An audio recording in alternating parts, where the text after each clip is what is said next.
This is what buyers immediately, as soon as they walk through the home, because this can make or break a deal. So stick to the very end, because the last one is a lot of sellers miss that actually breaks deals. And let's jump right into it. Guys, if you don't know who I am, my name is Cody, one of the top producing realtors in Arkansas with eXp Realty. I help buyers get the best deal and help sellers generate the most amount of money with multiple offers. And let's start off with number one. And the first one is the smell of your home. Guys, I've been through a lot of homes with a lot of showings with a lot of buyers, and the one thing that turns off a lot of buyers is how the home smells. Because think about it, if you walk into a smoky home, if you walk into a home that kind of turns off the buyer in terms of the smell, because guys, smell can go a long way whenever you're buying a house. Let's be real here. If you go into a home that smells shitty, are you more likely to buy that price, or are you more likely to walk away? No matter how good the property looks, because immediately if a home smells like moisture, if a home smells like mold, immediately that already tells me that under the property there's probably some moisture damage or whatever it's called. But ultimately is that the smell of the home is really important, and ultimately if your smell is not on point, you're going to drive around, you're going to drive less people to your property, and you'll be surprised on how many offers you actually just neglect. Just a lot of offers that you're losing a lot of money on the table if you don't immediately get this part fixed. A good example is this, is that I showed a buyer literally last week an investment property. Obviously, investment properties are being sold as is, and the reason why I bring up water damage is because obviously there was a moisture issue under the property, especially when it was raining a lot a couple weeks ago. And ultimately, since the property is being sold as is, we already knew that the buyer's mind is that the seller is not even going to be doing anything whatsoever. The investment property looks decent. It ultimately has some ups to it. It has some downs to it, but ultimately it was an investment property, so we thought no better, right? Ultimately, it was in a really good area. But what really drove my investor away was the literal smell of the property. Even though it is an investment property, even though it's in a good area, even though it was priced okay, that is what drives the buyer away, because with moisture damage, that can cause probably some foundation issues as well. Even though there's some water going under the property, there's a lot of damage that can be done to that property that not only an inspection report is going to show, but it's going to cost a lot of money that comes out of my buyer's pocket. The second one is how emotionally a buyer is going to walk into your home. The first 5 seconds, does a buyer actually feel the emotion whenever they walk through? Now, even though we're going to be talking about, this is mainly just a video for sellers, right? We're going to be talking about what the buyer is actually thinking as soon as they walk through the home. Are they thinking they picture themselves living in the property? This is best for people who have already, staged properties or already living inside the properties. It's okay with vacant homes. This can work with vacant homes, but really for it to work with vacant homes is something I like to call, and I use currently as of right now, AI staging. But let's not even talk about AI staging. Let's not talk about vacant homes.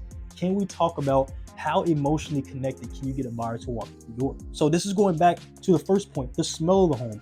Is the smell good? Can you emotionally get somebody to walk through your property and ultimately get them saying like, okay, I can picture myself living here? That can go into the smell of the home. That can go into how the home is staged, how the home is furnished. Even though some homes are on the market and they're selling right now with some of your own personal items into it. And personal items can be a big cheat code whenever you are selling a home, right? Because if you have the place properly cleaned, right? You have it properly staged, right? You have everything properly furnished. That buyer, whenever they walk through that home, they can picture themselves with your items, even though they're not buying your items, especially when they're about to move out. They can picture themselves with your items with their items. Hopefully, I'm making that make sense. Because ultimately, when the last time you bought the home, right? Either it was vacant, either it was furnished. If it was furnished, you can't lie. You was thinking about what their stuff of you living with their stuff, right? So that's how you emotionally get somebody to get tied into your property. Have the property clean, have the property smell good, because it's going to take a lot more than the exterior of the house to actually drive somebody into the property, but how the property is currently presented. This next one is a really key important one when it comes to selling the home, right? The light, the natural light, especially natural lit homes, right? I'm talking about as soon as you open the windows, it's already like 50% of the house is already lit up just from its natural light. But ultimately, not just only natural light, how is the inside of the property? We're only talking about the inside of the property. We're not talking about the exterior, right? How's the inside of the property lighting really standing out the home, right? For example, if you walk into a property, right, and it has terrible lighting, right? No matter how good of the area is, no matter how much the area can sell itself, right? no matter how good it's furnished. If it has shitty lighting, that can also drive a buyer away. Guys, I've seen it. I personally experienced it. People are walking away because of old, outdated fixtures, especially when it comes to living room lighting, bathroom lighting. Especially those yellow lighting can really turn off a buyer, even though they say, oh, if we can ask for a concession to get that replaced, you can 100% do that. But the crazy thing is, guys, a lot of buyers don't realize that you can ask for concessions, and yet that you can get a contractor to get those lights fixed, right? And they also think they have to pay up front, which they can pay with proceeds. So there's a lot of specific ways that you can actually get a buyer to offer on your property. And listen, if you're a seller looking to sell anytime soon or getting ready to list in the prime spring market, click that free Zoom link down in the description below. I actually am in the process of building my own separate website. That way you guys can see my testimonials. You guys can see specific videos catered to specifically selling your property. Also, you're going to be having access to my free seller's guide and my buyer's guide. So listen, if you want to actually demand the most amount of money in this current market that we're in Arkansas, click that free Zoom call in. This next one is about conditioning, right? Now, whenever you sell a home, this can easily be a quick Google search, right? The condition of the home, the location of the home, how the property is, its curb appeal. All that stuff will sell a home. And on top of that, additional aggressive marketing will generate a lot of people to walk in the property and generate a lot of multiple offers, right? And even get above asking price. But let's talk about what the condition and how important it is, right? This is all the points that I just talked about: the smell, how the property is well presented. Can you emotionally sell a buyer immediately within the first 5 seconds they walk through the property? And this all ties down into condition of the home. Is the property nice and clean? Is it well presented?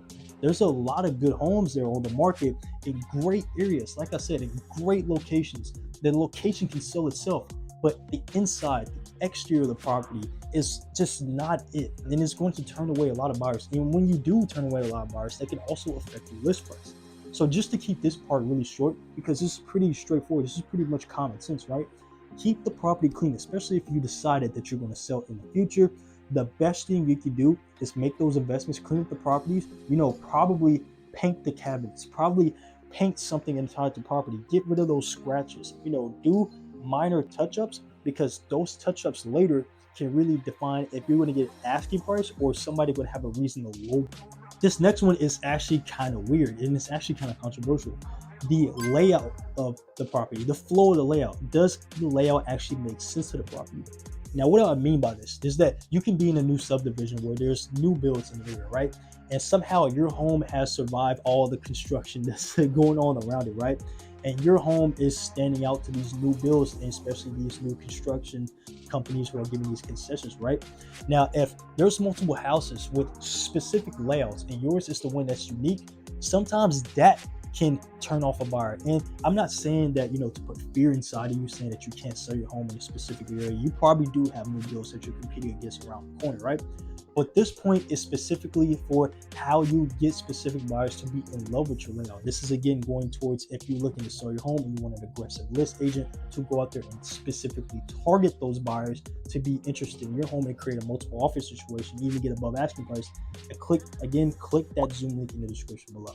But again, some layouts can actually drive away some buyers, right? Believe it or not. I've seen it. I've showed buyers houses with funky layouts, even though the exterior was actually pretty decent. And sometimes people actually drive away because it just doesn't fit them, right? Especially some buyers who are looking for a traditional, single family home, and you come here and you get this double layout of a home where literally one bottom of the house is literally just like the bathroom and upstairs is the bedroom. Some people don't even like that, right? So be very cautious. And I know a lot of people can't control this, right? But be very cautious on one, who you sell this to, and number two, who you're competing against around the area, because if you have a unique layout, expect to be on the market a little bit longer. This last point is the overall ease of the property. Is the property ready to move in? Now, again, I know I just expressed at the very beginning of this video, we're not going to be talking about vacant listings, but is the property move-in ready? What I mean by move-in ready, right? Obviously, you have new construction listings. They obviously come with appliances, they come with concessions. But let's talk about a normal, fully furnished seller who is looking to relocate to another area. Is the property move-in ready? What I mean by move-in ready, especially you have a 30-day, contingency period, whenever the property is about to close. And obviously you're in this flow state that you're about to get ready to move. What I mean by this point is that, Are you leaving the appliances? Can you make it easy for the buyer to move in, right? Because whenever that buyer is moving in, they're expecting for you to leave the appliances, leave the stove, the washer, the dryer. Now, obviously, all that's negotiated, but it will make it so much better for the buyer to know that you're leaving that stuff. That way, it makes them at ease whenever they're moving in, and they can just move all their just cosmetic stuff into the property and make it simple for you. If they realize they have to spend an extra $1,000 to buy the washer, dryer, stove, refrigerator, all that stuff, obviously it doesn't put the buyer at ease, because they not only they just spent $300,000 on the house, now they got to go spend an extra $5,000 on appliances. Now, this doesn't mean this is going to break the deal, right? Don't let me put fear in you just because I said that. Basically, this whole point is to, can you make the buyer at ease? It makes it so much better. It makes the transaction so much smoother, of them saving thousands of dollars on appliances that they have to go buy at Lowe's or Home Depot right after they buy the home, right? And at the end of the day, they may still want to buy their own appliances. They may not want to use yours, but it makes everybody simple. It makes the transaction more simple, and it makes the transaction smoother at the end, because they know they don't have to go through that whole hassle process. Now, again, I appreciate you guys making it to the very end of this video. If you guys enjoyed this, be sure to like, follow, subscribe, click the bell notification for the next video. Be sure to follow my social medias as well, and be sure to check out my new website that I just built. I'm actually still in the process of still building it. And listen, if you're a seller looking to sell in the future, or currently wants to sell right now, you want to demand the most amount of money, have an aggressive list agent behind you so you can generate multiple offers and possibly get above asking price, click that Zoom link in the description below for your free consultation. Again, guys, I hope you enjoyed this video. I'll see you in the next one. Let's get it.